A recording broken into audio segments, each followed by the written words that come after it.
a little bit of cricket chat this morning to review England versus India at Leeds. Firstly, we'll go for 50 likes. Also hit the subscribe button as well, and share with your friends. The Suffolk Crunch is sponsored by Bad Shirt Club. Head over to the website, use the code TSC30 at the checkout, and you'll get 30% off from the store. But I was going to do a live last night. The guys who I used to do talking cricket with have been badgering me, and I found a little live platform called Restream. So we were all booked in for 8 o'clock last night, ready to go. I think Neil was going to jump on, and if you know Neil from the cricket show, great guy. Had to cancel it because unfortunately my dad's in hospital. We had to call an ambulance out to him, so obviously that took preference. But there will be some live cricket streams coming throughout the summer. We're going to have a go. It's pretty new to me using that platform, so you just have to sort of bear with. But we will definitely be back on the cricket show very soon. If you're watching live now, get involved in the comments. But yeah, we're just going to do a little 5 or 10 minute breakdown of a wonderful test match at Leeds.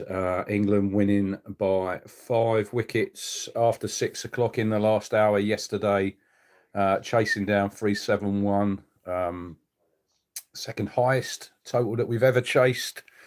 And it was just a fabulous game of cricket by 2 real good teams, and we have to give India credit as well, massive credit, and I'll talk about them in a minute. I think probably it's one that got away from them, but you've got to give credit for England to what they've done. But I went on the first day on Friday, and when Ben Stokes won the toss, I think we were all pretty surprised when he put India into bat. But I was reading his comments on Test Match Special, basically saying you don't really know what's going to happen. It's a 5-day test, and he's bang on the money there. But when India, what they were 431 for 3, should really have nailed England for 600. And I think that would have been sort of, they would definitely not have lost that test match. But if you look at Gill, fabulous 100. Jaiswal at the top of the order, 100. Rishabh Pant, I mean, what a player that lad is. What a celebration. But we done what? The last 7 wickets we took for, I think it was 40 odd. Josh Tongue was cleaning up the tail in both innings, and then England batted, and great 100 by Pope. Harry Brook, 99. I know he did have about 3 innings, and he probably would have taken it. But I mean, when we got up to nearly par with them, didn't we? Parity, we were 6 runs, I think, behind. But then still India, second innings, they were cruising with Pant and KL Rahul at the top of the order. Thought he played really well in the first innings, left the ball really well, but 100, and done the same again, didn't they? India collapsed at the end of their innings, Tongue with 3 and 4.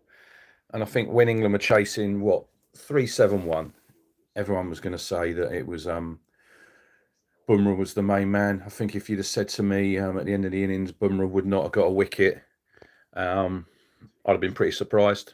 You know, he bowled really well. It was the backup for India, I think, let them down. Too loose, give England too many opportunities to score. Jadeja, I was a bit surprised with him. I thought he bowled well to Ben Stokes. I mean, we all see that on the cards, the reverse sweep, that it was going to probably cause the end of Ben's demise. But look, fabulous innings from Duckett. But I think you've got to give massive credit to Zach Crawley at the top of the order. I know he's not everyone's flavour of the month. On past cricket shows I've done, we've all probably said, why are England sticking with him? I think if you look now, it's England's best opening partnership since Cook and Strauss at the top of the order. And I think, what did they put on? 170, 180 to give England a really good start, really good platform. Obviously lost Pope for 8, got cleaned up. And then we were cruising under Duckett and Joe Root. Duckett, what a player. Probably one of the best players now in all forms of cricket, red ball and white ball. He is just absolutely superb. Reverse sweeps galore yesterday. That one he hit for 6, absolutely nailed it. And then it was 2-2 when he got out, and then Harry Brook was strangled down the leg side. I think we all thought, oh, here we go. But then obviously Joe Root doing Joe Root things, another unbeaten 50. Jamie Smith in at the end. He backed up his 40 odd in the first innings, and he played really well. Really good player. And I think it's a very solid batting lineup we've got now. I know there's the talk of Bethel, but I don't think he's getting anywhere near the team unless there's an injury this series. So he played for Warwickshire yesterday. I think he was out for 20, but he's obviously the reserve, and he's just got to wait his chance. Pope silenced them doubters, didn't he? I think with that ton, and he's nailed him at number 3 for the foreseeable. Crawley's nailed at the top of the order. It's just probably at the minute the bowling. I like Bryden Cass. I think he hits the pitch hard, doesn't he? He's good. Tongue, obviously, got a bit of pace about him, and we needed someone to clean up the tail. Too many times in the past we've been morning, Jonathan. Hope you're well, mate. We've been sort of 9-10 Jack, struggling to dismiss him. I know, like nowadays, batting down the order, there's the tail sort of wag for a lot of teams. But India, I mean, I don't think they can go into the next test. They're going to probably have to play another batsman who probably bowls about 8 overs a day. I think Thakur will probably lose his place. I like the tall lad, Krishna. He got a bit about him. Siraj, good bowler. Loved his battle yesterday with Duckett, but they're just not consistent to back up Bumrah. And I was reading this morning, Gautam Gambhir still says they're going to. Bumrah's only going to play 3 Test matches in this series, which I think obviously plays into England's hands. It'll be interesting if they play him in the next test at Edgbaston. I think there's a short turnaround to Lords, so he's probably going to play one of them and maybe the last test. But, I mean, without Bumrah, I think England are going to make hay in the sunshine, you know. But I agree with you there. Look, it was his first test, Jonathan, about Gill.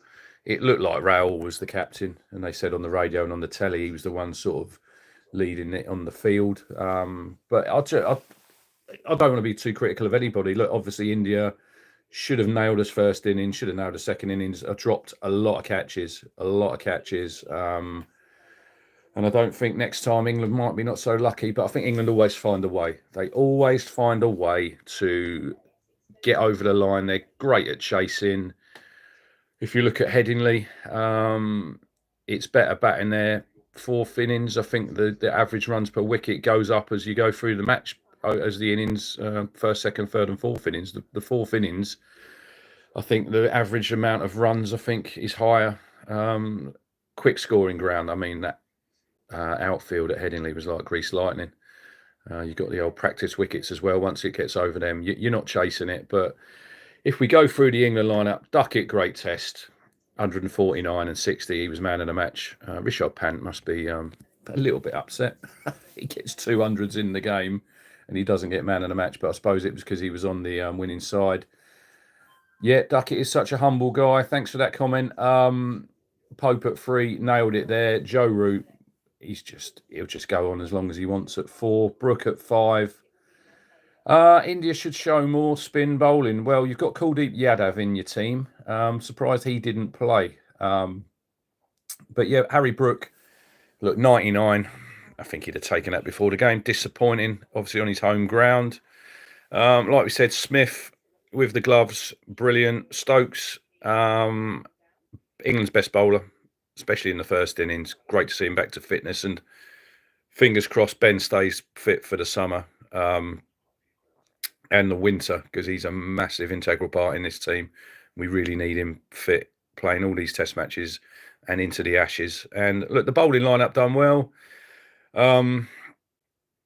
Gus Atkinson, will he be back for the next test? Not sure. Jofra's playing for Sussex. Mark Wood should be fit for the last test of the summer.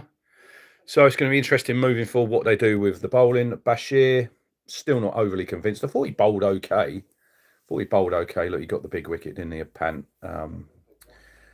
A few interesting comments. But yeah, look, good to get that victory. He played a lot straighter, Jonathan Crawley. If you look at that wicket, the first innings, he's playing across that ball and he nicks it. Whereas I think yesterday he was playing a lot straighter.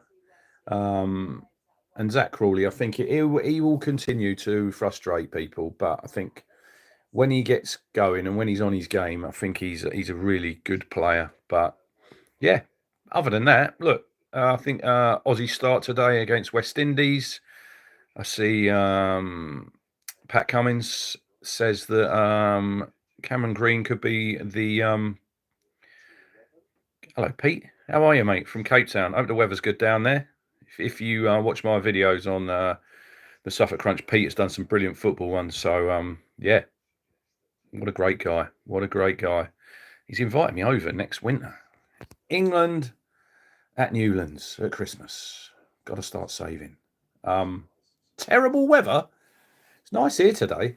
The weather was a bit iffy at Leeds yesterday. If we look at that forecast, we probably thought we weren't going to get the full day in it. It'd have been a crying shame, wouldn't it, if we hadn't got the game done. But yeah, Aussies. Yeah, like I say, Cam Green at 3. Essex have lost the wicket. I've got the Essex Hampshire stream on 114 for 4. Looks like Essex are going to lose again. Not great down there at the county ground. But yeah, Cam Green's going to bat at 3 for the foreseeable. Lavishane's out. Smith's got a dodgy digit, so he's out. Josh Inglis is in. Josh English, who is English, he's batting at 4. Kawaja's at the top of the order with Sam Conster. So keep your eyes over that if you're a cricket fan for West Indies versus Australia. Anyone watching who doesn't subscribe, hit the subscribe button. I've been switched to football for a long time. Just watch the highlights on YouTube. I'm Indian, but I've been supporting England cricket for so long. Top man, hit the subscribe button. Hit the like button. We're going for 50 likes. Share this with your mates. If you're a football fan, I'm back tomorrow at 11:50. It's the EFL fixtures. Where are Town going? Who are Ipswich playing first up? Who are we playing at Christmas? Who are we playing New Year's, Easter, last game of the season? And when are we playing Norwich? When is the derby returning? Anyway, cheers for watching. Live cricket streams coming very soon. Yeah, that's good. We've done 12 minutes. England are victorious. Off to Edgbaston next week. Let's hope it's a great game like this one. Anyway, all the best and thanks for watching.